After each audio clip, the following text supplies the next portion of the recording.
اس فاضل جج صاحب کو خراج تحسین پیش کرتا ہوں.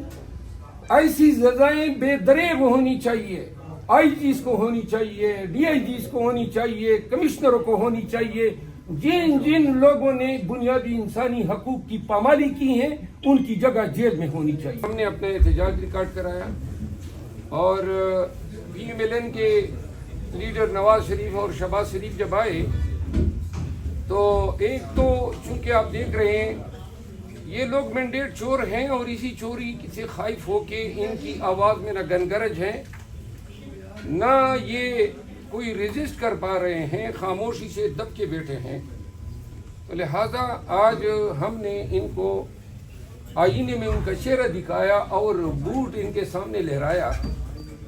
ضیاء الحق کی سرپرستی میں یہ خاندان جو ہیں سیاست میں آیا اور ابھی تک ان کے عادات اور خصائل میں وہی چیزیں ہیں.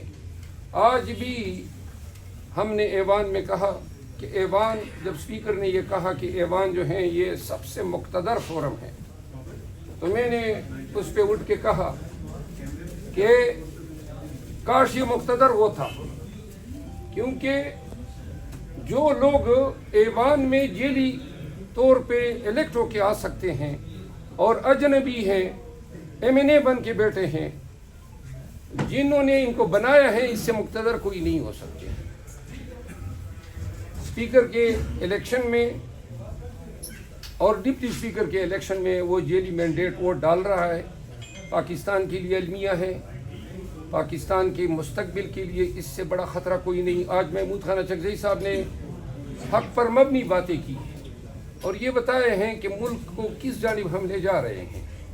جب تک ملک کی تمام سیاسی قوتیں بشمول P M L N, people party اور تمام وہ پارٹیاں جو آج ایوان میں ہیں وہ گول میز کانفرنس نہ کر لیں اور قرآن کریم کو درمیان میں رکھ کے یہ فیصلہ نہ کریں کہ ہم کر کیا رہے ہیں اور کس کی خوشنودی کے لیے کر رہے ہیں. ہمارا واحد, تمام پارٹیوں کا واحد ٹارگٹ جو ہے وہ عوام کی فلاح و بہبود ہونی چاہیے. آئے دن پیٹرول مہنگا ہو رہا ہے, بجلی مہنگی ہو رہی ہے, گیس مہنگا ہو رہا ہے, مہنگائی کے بم گرائے جا رہے ہیں, عوام کو کوئی ریلیف نہیں ہے اور زیادہ زور اسی پہ لگا ہوا ہے کہ کون سی پارٹی زیادہ جیلی مینڈیٹ چوری کر لیتی ہے. تو لہٰذا یہ ایک گول میز کانفرنس جس کا خاکہ محمود خان اچکزئی صاحب نے پیش کیا, اس پہ بات ہونی چاہیے.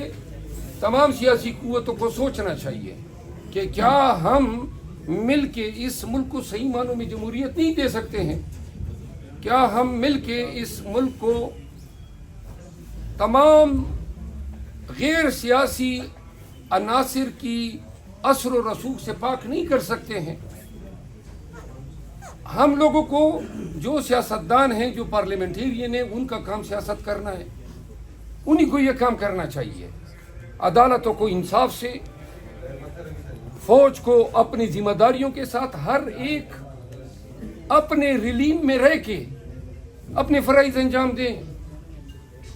یہ ایک دوسرے کے کام میں گھسنا, ٹانگ اڑانا, یہ ملک کے لیے روز بروز جو ہے خطرناک بنتا جا رہا ہے. عمران خان جو ہیں اور پاکستان تحریک انصاف کے دیگر لیڈرز, ان کی اہلیہ, خواتین پابند سلاسل ہیں. پوری قوم کو پتہ چل گیا ہے کہ کس طرح فاشزم پر مبنی عدالتی نظام کے ذریعے ان کو سزائیں دی جا رہی ہے. اور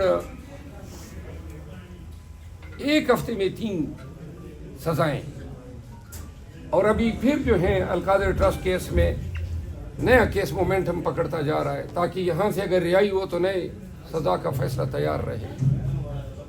لہذا عدالتوں کے نوک پلک درست کرنی ہے, سسٹم کو اوورال کرنا ہے, ایوان کو, سیاست کو نان ایکٹر کے اثر و رسوخ سے پاک کرنا ہے. اسی میں پاکستان کا مستقبل پنہاں ہے, اسی میں جمہوریت کی آبیاری ہونی ہے, اسی میں جو ہے پاکستان کا تابناک مستقبل پوشیدہ ہے.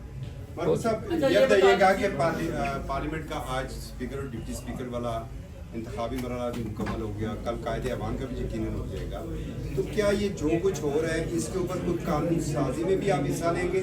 نمبر 1, کیا قانون سازی میں بھی آپ کو حصہ لیں گے جو الیکشن میں جو کچھ ہوا ہے, الیکشن ایکٹ میں ترمیم کے حوالے سے؟ اور دوسرا ذرا یہ بتا دیجیے گا کہ آج آپ نے جوتا لہرایا ہے, وہ جوتا میسج کیا تھا؟ وہ جوتا جو تھا بیسیکلی ایک شیشہ تھا جو میں میاں صاحبان کو دکھا رہا تھا. یہ جوتا نہیں تھا, یہ اس جوتے کی پیداوار ہیں جو ضیاء الحق پہنا کرتا تھا, اور جس کے طفیل یہ وزیر اعلیٰ بنا 85 میں اور آج تک پاکستان کی سیاست میں ہے. تو لہٰذا ان کو اصل مقام دکھا رہا تھا.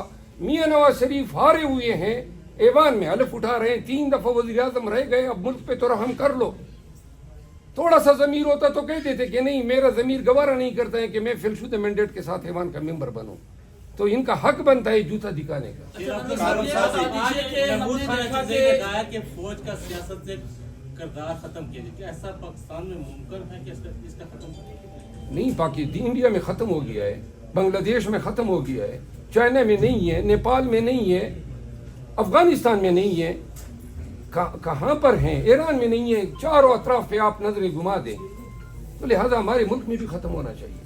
اچھا وہاں سر یہ بتا دیجیے, آپ نے بات کی کہ گورننس کانفرنس ہونی چاہیے, تمام تر سیاسی جماعتوں بشمول مسلم لیگ نون, پیپلز پارٹی, باقی جماعتوں کی بات ہونی چاہیے. چیئرمین طریقہ صاحب جو ہیں بانی چیئرمین, انہوں نے بولا کہ ایم کیو ایم سے بات نہیں ہو سکتی, پیپلز پارٹی سے بات نہیں ہو سکتی, مسلم لیگ نون سے بات نہیں ہو سکتی. کیسے دیکھیں, اگر بات اس پہ کرنی ہے کہ ہم نے ملک کے وسیع مستقبل کے لیے ایک ڈھانچہ مرتب کرنا ہے, اگر وہ یہ سمجھتے ہیں کہ ملک کو ہم نے ڈیلیور کرنا ہے اس مانسٹر سے, یہ عفریت ہیں, بہت بڑے خطرے میں آج کل ہم خطرے سے دوچار ہیں. اگر یہ سیاسی قوتیں یہ سمجھ سکتی ہیں کہ ہم نے پاکستان کو اس دلدل سے نکالنا ہے, سب کو احساس ہونا چاہیے ہمارے اوپر گمبھیر گٹھائیں چھائی ہوئی ہیں, ہماری معیشت زبوحالی کا شکار ہے. انٹرنیشنل کمیونٹی پاکستان کی بننے والی حکومت کو ایکنالج نہیں کرے گی, دنیا احترام نہیں دے گی, ایوان کے اندر یہ دینگا مشتی جاری رہے گی. تو لہٰذا جب تک سیاسی سٹیبلٹی نہیں ہوگی, نہ معیشت کا پہیہ درست ہونا ہے, نہ ملک میں پولرائزیشن ختم ہونی ہے, نہ ملک میں دیگر مسائل جو ہیں جو روزانہ جنم لے رہے ہیں بشمول مہنگائی کے, ان کا خاتمہ ممکن. ایک کمنٹ مجھے قانونی پوائنٹ چاہیے کہ آپ ظاہر ہے سینئر لائر بھی رہے ہیں, جج بھی رہے ہیں, بغیر کورم پورا ہوئے, بغیر ایک سب سے بڑی سیاسی جماعت کی خواتین کے ڈپٹی اسپیکر کے انتخابات ہو گئے, اسپیکر کے ہو گئے, اسی طرح امید کی جاری وزیر اعظم کا بھی ہو جائے گا, آئینی اعتبار سے معاملہ کیسا ہے؟ ہم اس کو چیلنج کریں گے کہ ہمارے ریزسٹنس, ہمارے احتجاج کے باوجود اسپیکر نے اس پہ کوئی رولنگ نہیں دی, اور جو لوگ اس ووٹ کے عمل سے رہ گئے ہیں ان کا حق تھا ایوان کا ممبر بننے کی وساطت سے کہ وہ بھی اس پروسیس میں ووٹ ڈالتے. لیکن چونکہ آپ دیکھ رہے ہیں کہ ہر فورم سے ہمارے ساتھ زیادتی اور ظلم ہو رہا ہے, تو یہاں بھی انہوں نے, الیکشن کمیشن نے ابھی تک ہماری ریزرو سیٹوں پہ کوئی نوٹیفیکیشن نہیں کیا ہے. اسپیکر کو چاہیے تھا اس کو مؤخر کر دیں, لیکن ان کو جلدی ہے حکومت سازی کی. ان کو اندیش ہیں کہ کوئی نیا کڑا جو ہے نہ نکل آئے, کوئی اور پارٹی جو ہیں کہیں اور سے کوئی پینترے نہ چل دے. تو لہٰذا اپنے خوف کی وجہ سے ان کو بہت زیادہ جلدی پڑی ہوئی. کل کے احتجاج کے حوالے سے کیا تیاریاں؟ کل احتجاج, کل شاید بارش متوقع ہیں, تو بارش کے باوجود لیاقت باغ میں وہاں عوام کو میری اپیل ہے کہ لیاقت باغ آئیں, پنڈی کے عوام اور تمام فیملی سے, وہاں سے ہم اکٹھے ہو کے مری روڈ کے راستے سے ہم ایکسپریس وے سے ہوتے ہوئے سیدھا ہم اسلام آباد پریس کلب آئیں گے.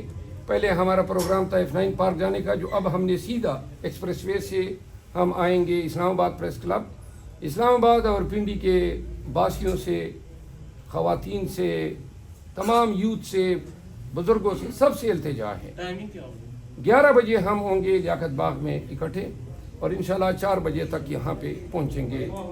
اسلام کمنٹ کرتے ہیں, آپ کو بتا دینا کہ 144 کا نفاذ ہے, اور گزشتہ بار بھی آپ کو گرفتار کرنے کی کوشش کی گئی تھی, اس دفعہ بطور ممبر اسمبلی بھی گرفتاری ہو سکتی ہے. اس وقت بھی میں ممبر اسمبلی تھا, اور گرفتار لے لیا, الف لینا یا نہ لینا ان ناہنجاروں کے سامنے کوئی حیثیت ہی نہیں رکھتا ہے. سر وہ ہم 144